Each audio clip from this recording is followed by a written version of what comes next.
그는 허물과 죄로 죽었던 너희를 살리셨도다. 그때 너희는 그 가운데서 행하여 이 세상 풍조를 따르고 공중의 권세 잡은 자를 따랐으니 곧 지금 불순종의 아들들 가운데서 역사하는 영이라. 전에는 우리도 다 그 가운데서 우리 육체의 욕심을 따라 지내며 육체의 마음에 원하는 것을 하여 다른 이들과 같이 본질상 진노의 자녀여 있더니 긍휼이 풍성하신 하나님이 우리를 사랑하신 그 큰 사랑으로 인하여 허물로 죽은 우리를 그리스도와 함께 살리셨고 너희는 은혜로 구원을 받은 것이라. 아멘. 잠깐 기도하겠습니다. 허물과 죄로 죽었던 우리를 살리신 하나님이 하나님을 알게 하시고 복음을 알게 하신 것이 얼마나 기적이며 감사한 일인지 이 시간 다시 한번 상고하는 시간 되게 하옵소서. 전하는 사람을 겸손케 하시고 듣는 백성들의 마음을 여시옵소서. 예수 그리스도의 이름으로 감사하며 기도합니다. 아멘. 오늘 본문에 보면 우리들이 모두, 교회 안에 있는 우리들조차 원래는 이제 허물과 죄로 죽었었다라고 이야기를 합니다. 성경에서 죽음에 대한 개념은 우리가 생각하는 것과는 좀 다릅니다. 우리가 생각하는 죽음이란 없어지고 사라지는 거잖아요. 그런데 성경에서 말하는 죽음은 없어지고 사라진다는 개념이 아닙니다. 왜냐하면 우리가 육적으로 죽임을 당해도 죽어도 우리의 영혼, 우리의 본질은 영원히 죽지 않아요. 그죠? 그래서 영원히 천국에 살던가 아니면 영원히 지옥에 있는 거예요. 이 땅에 없을 뿐인 거예요. 그럼 죽음의 의미는 뭐냐면 바로 분리와 단절의 의미가 있다라고 이야기를 합니다. 즉 영혼과 육체가 분리되는 걸 우린 죽음이라고 표현하는 거예요. 사망이라고 표현하는 겁니다.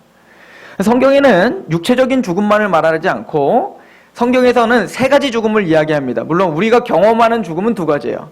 그래서 이것을 성경은 첫째 사망과 둘째 사망 이렇게 표현해요. 첫째 사망은 이렇게 우리가 육체적으로 살다가 이 육체와 영혼이 분리되는 그 순간을 우린 첫째 사망이라고 합니다. 한 번 죽는 것은 사람에게 정하신 것이요 그 이후에는 심판이 반드시 있다. 이게 바로 첫째 사망입니다.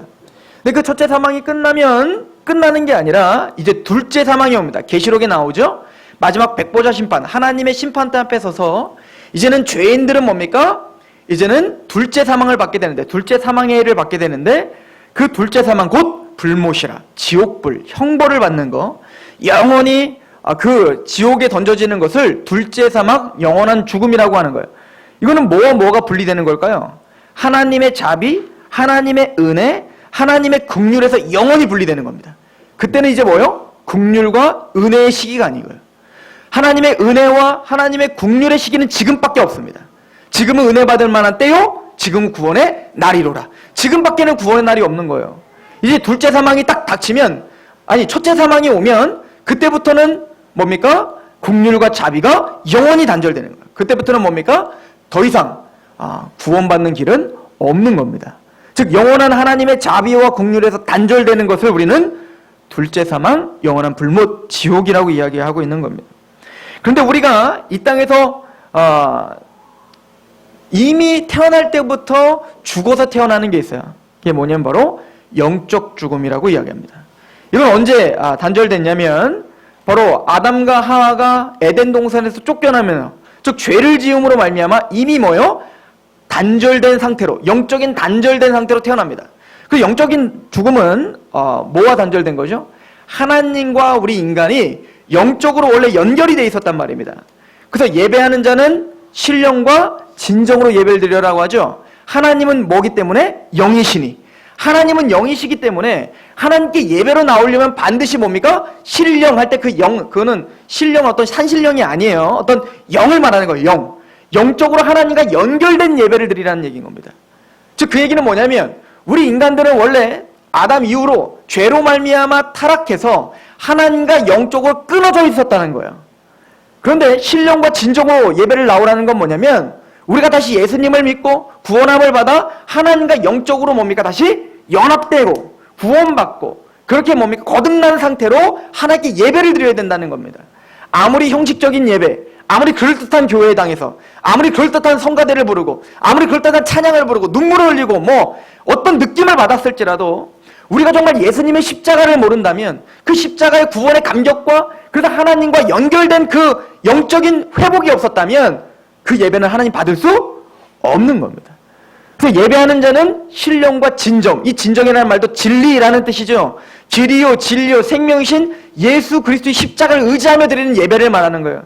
매 예배 때마다 그 십자가의 감격 가운데, 또 매 예배 때마다 그 십자가에서 승리하신 부활을 기념하며 우리의 구원을 감격하며 드리는 예배를 신령과 진정으로 드려지는 예배라고 하는 것입니다. 근데 모든 인간들은 죄로 말미암아 하나님과 우리 사이가 끊어졌어요. 이걸 영적 죽음의 상태다라고 이야기를 하는 겁니다. 고린도후서 4장 4절에 이 세상신 사탄이 믿지 아니하는 자들의 마음을 혼미하게 하여 그리스도의 영광의 복음의 광채가 비치지 못하게 되었다. 즉 하나님과 우리가 영적으로 끊어져 있으면 어떤 일이 벌어질까요? 하나님의 진리, 하나님의 복음, 하나님의 메시지를 듣지 못하게 되는 거예요. 끊어져 있기 때문에 하나님도 모르고 하나님의 진리도 모르고 영적인 어떤 그 가치관도 모르게 되는 것입니다. 이게 뭐 영적 죽음의 상태라고 이야기를 하고 있는 것이죠. 그래서 이제 예수님이 한 청년에게 말합니다. 너는 나를 따르라. 그랬더니 그 청년이 말합니다. 내가 우리 아버지만 장례를 잘 치르고, 아들로서 우리 아버지가 돌아가시면 우리 아버지 장례만 좀 치르고 인간다운 일 좀 다 하고 그리고 내가 주님을 따르겠습니다 라고 이야기를 하죠. 그때 주님이 그 청년에게 하신 말씀이 뭐라고 합니까? 죽은 자는 죽은 자로 장례케 하고 너는 나를 따르라. 이 얘기 무슨 얘기죠? 죽은 사람이 죽은 자를 어떻게 장례하게 됩니까? 살아있어요. 살아있으나 주님이 영적인 눈으로 볼 때는 뭐 어떻다? 송장이 걸어다니고 있는 거예요. 우리가 육체적으로 살아있다 하여 사는 게 아니라는 겁니다. 영적인 죽음의 상태가 있다는 거예요. 아담과 하와가 선악과를 따먹으려고 할 때 하나님의 명령이 생각났죠. 네가 선악과를 먹으면 정령 죽으리라. 그런데 그 말씀을 무시하고 아담과 하와는 선악과를 따먹었습니다. 그 얘기는 뭡니까? 이제는 아담과 하와에게는 뭐가 찾아왔다는 거예요? 사망이 찾아왔다는 거예요. 이 세 가지 사망이 한꺼번에 찾아온 거예요. 그래서 아담과 하와가 따먹자마자 확 죽어버렸나요? 아니죠. 900년까지 장수하세요. 그 얘기는 뭡니까? 육체적으로 살아있으나 이미 하나님과 끊어져 버린 상태가 됩니다. 영적으로 생명이 끊어져 버린 상태가 된 거예요. 그래서 하나님이 어떻게 하죠? 아담과 하와를 내쫓으시면서 그 에덴 동산에 특별히 생명나무, 그 생명을 주는 생명나무에 화형검을 둘러 진칩니다. 그리고 거기에 어떻게 합니까? 천사들을 통해서 다시는 여기를 접근하지 못하도록 방어하게 됩니다. 무슨 얘기입니까? 생명나무인 그 생명과 끊어져 버렸다는 거예요. 이제는 영적인 생명력이 끊어져 버린 거예요. 지금 육체적으로는 살아있는 것 같지만 하나님과 영적으로 이미 끊어져 버린, 죽어버린 상태다.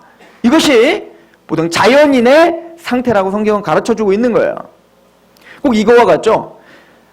심겨져 있는 나무가 살아있죠. 그래서 그 나무 뿌리를 통해서 그 모든 진액들을 빨아들여 생명력을 넘치게 끊임없이 살아갈 수가 있는 거예요. 그런 나무는 몇백 년, 몇천 년도 살 수 있단 말입니다. 그런데 그 나무가 뭡니까? 뿌리가 썩어버린 겁니다. 썩어버려서 어떻게 돼요? 그거를 뽑아버렸어요. 그럼 지금 당장은 살아있죠.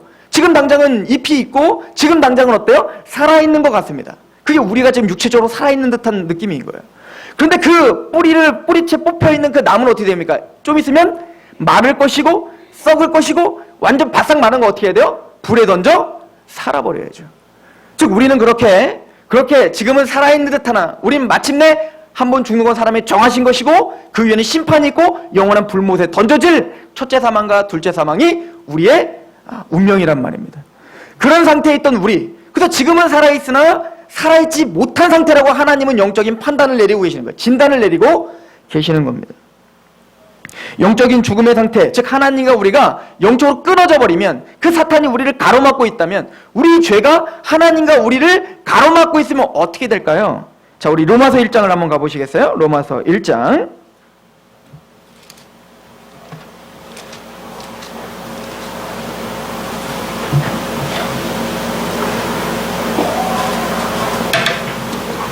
로마서 1장 18절입니다. 우리 같이 한번 읽어봅시다. 로마서 1장 18절 시작. 하나님의 진노가 불의로 진리를 막는 사람들의 모든 경건하지 않음과 불의에 대하여 하늘로부터 나타나니. 자, 여기 보세요. 하나님이 진노하고 계십니다. 하나님이 화가 나셨습니다. 하나님은 자신의 모든 역량을 총동원하여 하나님은 이제 그 진노를 쏟아부으실 거예요. 그 일곱 대접이 부어지는 것처럼. 그 7 나팔을 통해서 그 어마어마한 재앙이 쏟아지는 것처럼 그렇게 하나님은 지금 부글부글 끓는 그 용암처럼 하나님 진노하고 계십니다. 누구에게? 진리를 막는, 불의로 진리를 막는 사람들의 모든 경건하지 않음 때문에. 자, 우리 자연인이 뭡니까? 영적인 죽음의 상태라 그 죄가 하나님과 우리 사이를 가로막고 있어서 어떤 일이 벌어졌다고요? 우리는 뭡니까? 하나님을 알 수 없게 되어 있죠. 그 진리가 하나님은 계속 하나님을 보여주고 있는데 그 죄 때문에 하나님을 찬양할 수도 없고 하나님을 알 수도 없는 그 진리를 가로막고 있는 자들, 그 영적인 죽음의 상태에 있는 자들에 대하여 하나님 화가 나셨습니다. 19절을 보십시오. 이는 하나님을 알만한 것이 그들 속에 보임이라 하나님께 이를 그들에게 보이셨느니라.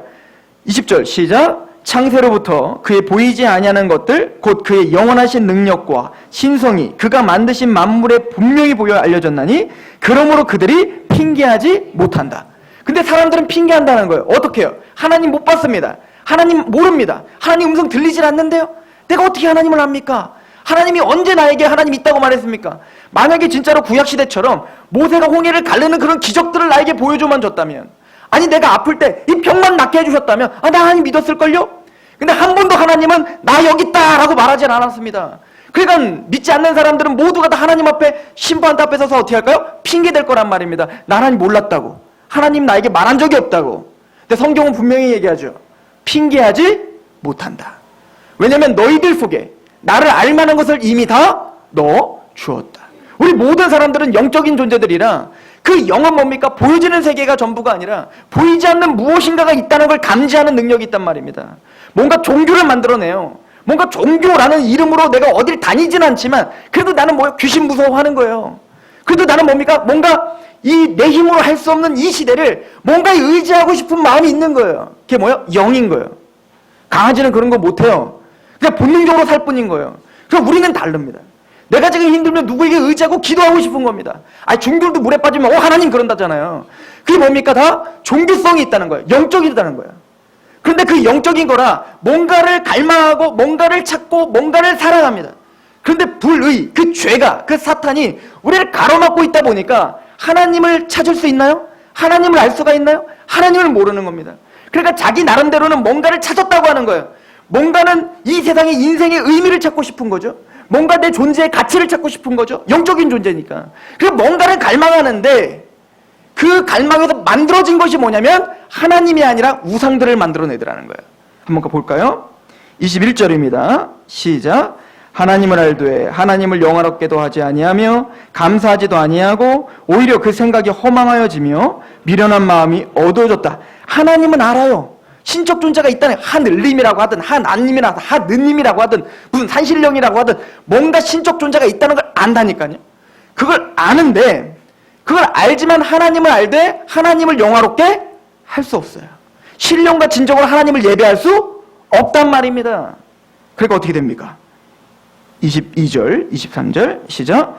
스스로 지혜 있다 하나 어리석게 되어 썩어지지 아니하는 하나님의 영광을 썩어질 사람과 새와 짐승과 기어다니는 동물 모양의 우상으로 바꿔요. 그래서 그 영적인 존재는 뭔가를 만들어내자마자 뭐가 되는 거예요? 우상이 되는 거예요.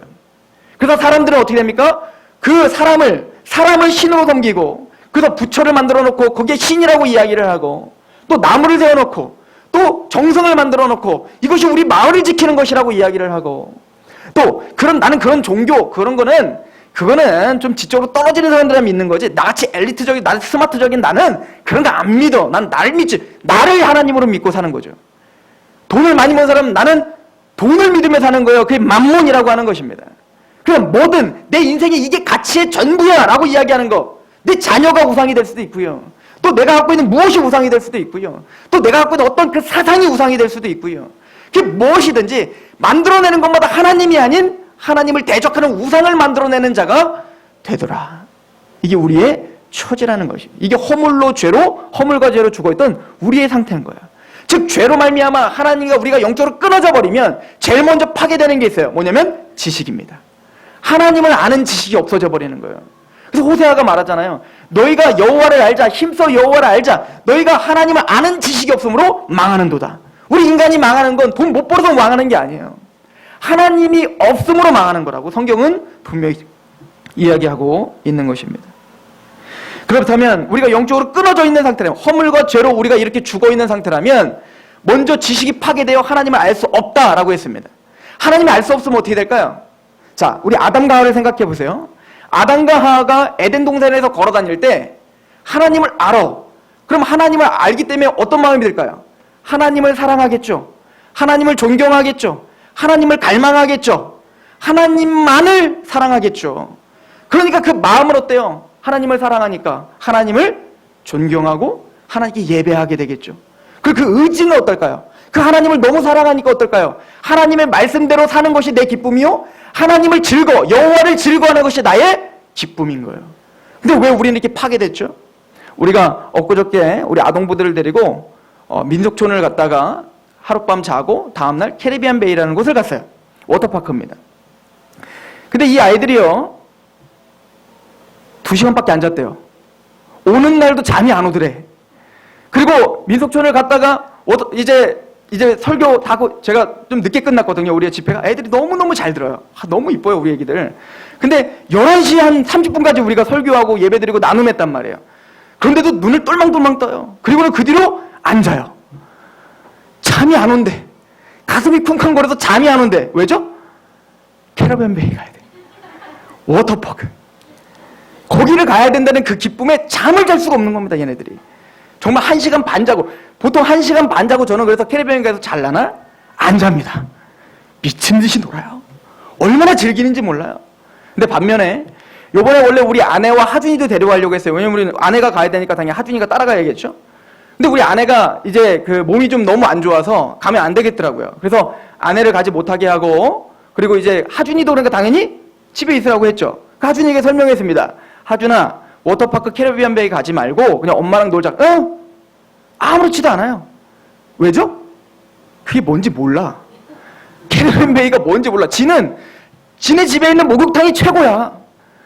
제가 오늘 아동부 설교를 하면서 그렇게 했어요. 야, 만약에 너희들이 정말 캐리비안 베이를 그렇게 경험했는데 하준이한테 야, 캐리비안 베이 이제 가자 그랬더니 하준이가 싫은데 나는 집에서 그 목욕탕에서 노는 게 제일 재밌는데 우리 목욕탕 되게 넓어. 이러면 어떻게 할래? 그랬더니 막 답답해 죽어요, 애들이.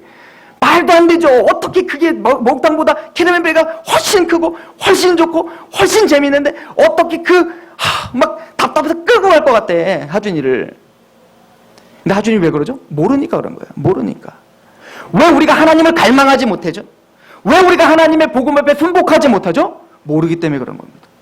그 갈망이 무엇인지, 그 예배가 무엇인지, 하나님의 복음의 그 기쁨이 무엇인지를 모르기 때문에 그 큰 기쁨을 등에 진 채 나에게 지금 있는 목욕탕, 나에게 지금 있는 그 바가지에 물 한 바가지만 바라보며 사는 거예요. 그게 돈이든 그게 명예든 그게 학벌이든 그게 무엇이든 이게 우리 인간의 처지라는 것입니다. 그러니까 어떻게 할까요? 하나님을 모르니까 어떻게 될까요? 하나님을 사랑할 수가 없죠. 하나님을 사랑하지 않으니까 어떻게 될까요? 그 마음은 하나님을 대신하여 누굴 사랑할까요? 나를 사랑하는 거예요. 나. 그러니까 어떻게 될까요? 이기적이게 되겠죠. 나 중심으로 살겠죠. 그죠? 그럼 나 중심으로 사니까 의지는 어떨까요? 하나님 말씀대로 살 수 있나요? 하나님 말씀대로 살 수가 없죠. 내 마음대로 살죠. 누구를 도와줍니다. 웃기지 마세요. 그거 도와주고 나 칭찬받을까 봐 도와주는 거잖아요. 그거 하면 내가 뭔가 뿌듯하니까 도와주는 거잖아요. 즉 우리는 항상 무엇을 하든 우리의 동기와 태도를 다 들여다보면 우리는 다 이기적인 겁니다. 그럼 이기적인 사람들끼리 모여 사니까 가족에서 어떻게 해요? 맨날 싸움이 일어나죠. 맨날 부부싸움이 일어나잖아요. 그리고 그런 가족들이라니까 그 부모와 자녀 간에 모여 서로 말이 안 통한다고 어떻게 해요? 맨날 싸움이 일어나는 거예요. 왜? 나 중심으로 생각하니까. 그럼 가족들끼리 마을을 이루니까 어때요? 그 마을 중에 보면 님면상이 일어나는 거 아닙니까? 저쪽 동네에 뭡니까? 원자력 발전소가 들어온대. 그러면 잘 됐다. 근데 걔네는 그냥 피키시해. 그러니까 그걸 보면서 야, 저런 이기적인 놈들, 그래 그럼 원자력 발전소 어디다가 세우라는 얘기야. 그랬더니 자, 옮기겠습니다. 당신네 동네로. 그랬더니 우리 또 피키시해야죠. 이게 우린 거예요. 이런 이기적인 사람들끼리 모여서 나라를 만드니까 뭐가 생겨요? 전쟁이 나는 거 아닙니까? 그 모든 전쟁과 갈등과 모든 상황이 뭐예요? 우리가 하나님을 알지 못함으로 일어나는 겁니다. 하나님과의 관계가 깨져버리니까 보여지는 형제와의 관계도 다 깨져버리는 거 아니에요? 그래서 성경은 말하는 겁니다. 하나님을 아는 지식이 먼저라고, 하나님을 사랑하는 게 먼저라고, 그럼 내 이웃을 내 몸과 같이 사랑하게 될 것이라고. 이 이야기를 성경에서 말해주고 있죠. 에베소서 4장입니다. 에베소서 4장 가보세요.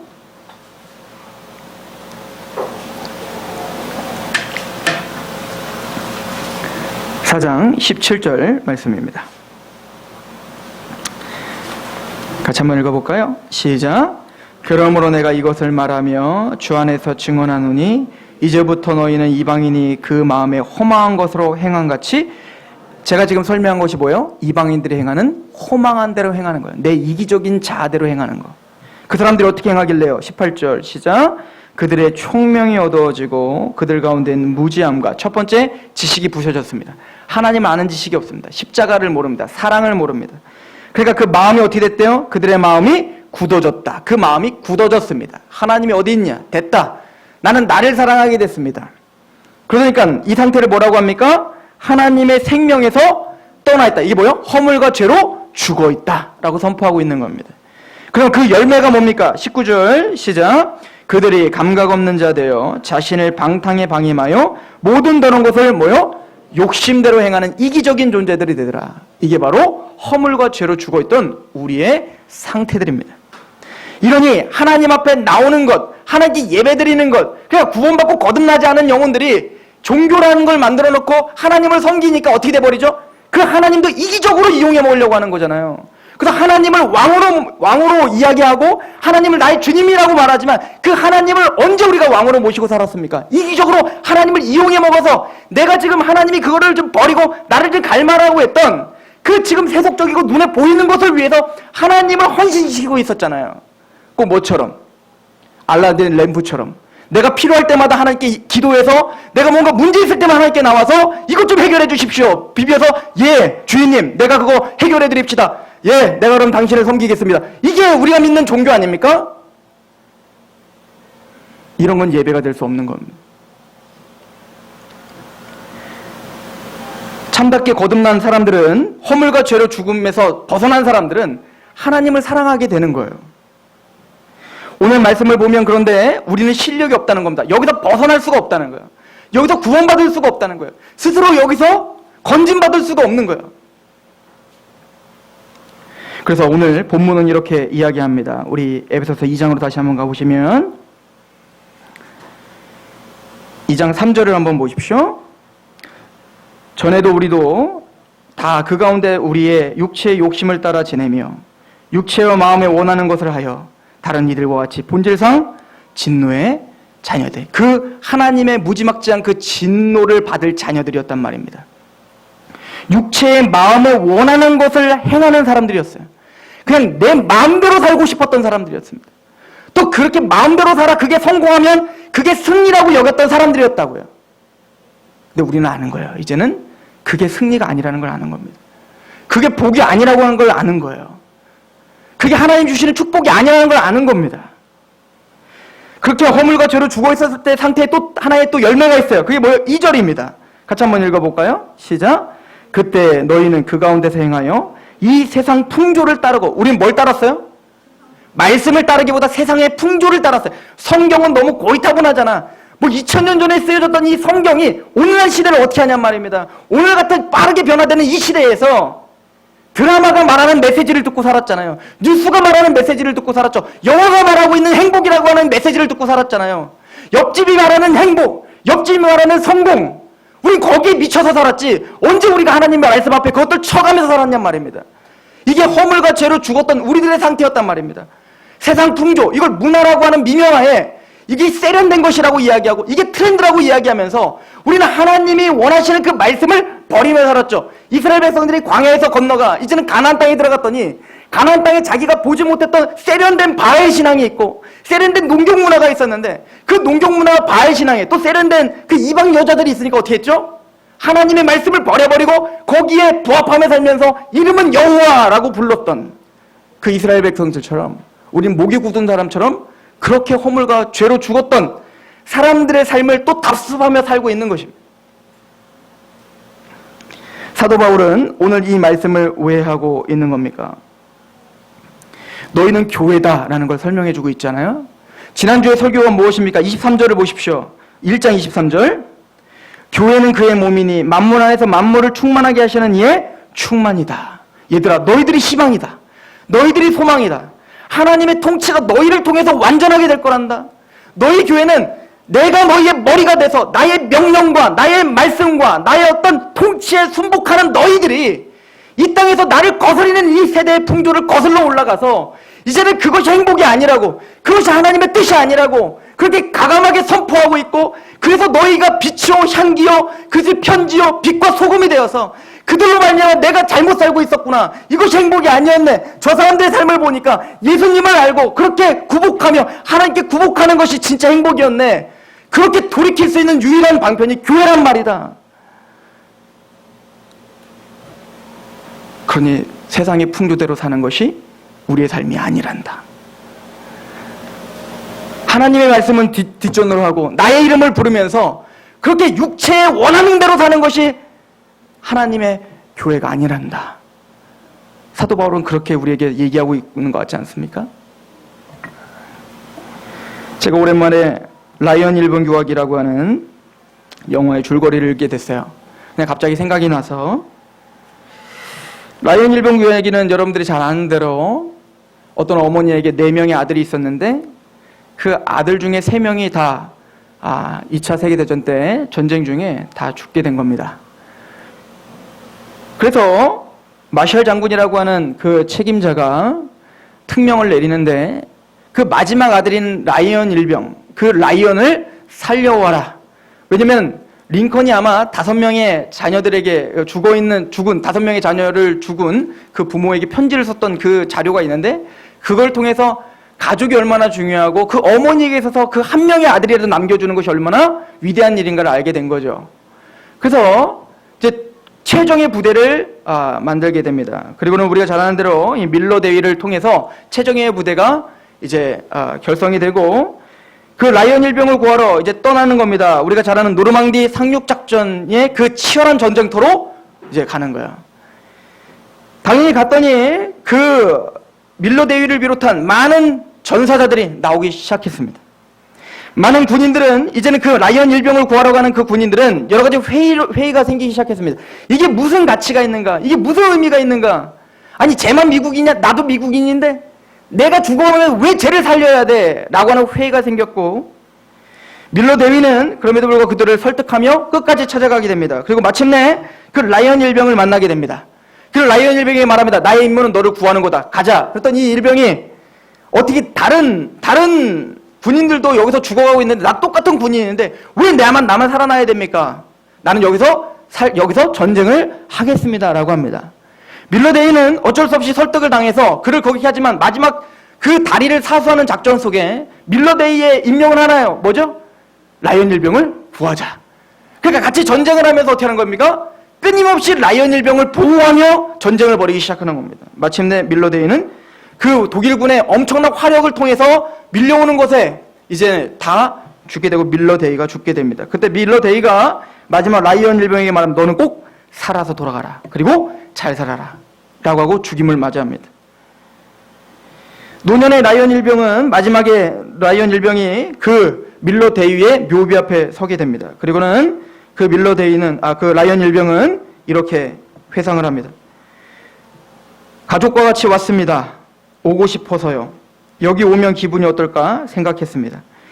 다리에서 하신 말씀을 매일 생각했습니다. 최대한 잘 살라고 노력했고 그런대로 잘 살아왔던 것 같습니다. 최소한 대인님의 눈에 대인님의 희생이 헛되지 않아 보였기를 바랍니다. 이게 영화의 마지막입니다. 즉 하나님이 우리를 구원시켜 주신 것은 우리 한 영혼을 위해서 어마어마한 희생을 감당하며 시키신 구원이죠. 라이언 일병 구하기는요, 그래도 그 나라를 위해서 싸우고 있는 자를 위해서 헌신한 거예요. 그런데 우리를 구원하신 것은 이미 우리는 아담이 타락했을 때 이미 우리는 모두가 다 사단의 포로가 됐죠. 죄의 종이 됐죠. 그래서 한 왕이 그 나라를 창설했는데 그 나라의 백성들이 적군이 와서 다 끌고 간 겁니다. 그리고 그 적군들이 세뇌 교육을 시키고 정신 교육을 시켜서 이제는 네가 섬겼던 그 왕이 나쁜 사람이라고, 그 왕은 너를 죽이려고 했다고, 내가 너를 행복하게 해줄 거라는 그 속임 가운데 마침내 그 선한 왕의 그 백성들은 속임을 당해서 어떻게 되는 거예요? 그 왕을 향하여, 자신의 진짜 왕을 향하여 총을 겨누고 창을 겨누고 그를 대적하며 그렇게 그를 공격하며 살았던 백성들이란 말입니다. 그런데 그런 무지막지한 백성들 그냥 죽으면 돼요. 그냥 그렇게 이제는 모든 화력을 동원해 그곳에 가서 쑥대밭을 만들 때 그들도 그냥 같이 처단하면 됩니다. 왜? 배신자니까. 그런데 그 왕은 그 백성을 찾아가는 겁니다. 라이언 일병을 구하는 것처럼 그렇게 모든 선지자를 보냈고 그리고 마침내 자기 아들까지 죽여가며 우리를 설득하시는 겁니다. 우리는 우리에게 설득하실 때 어떻게 했죠? 난 안 믿겠다고 했습니다.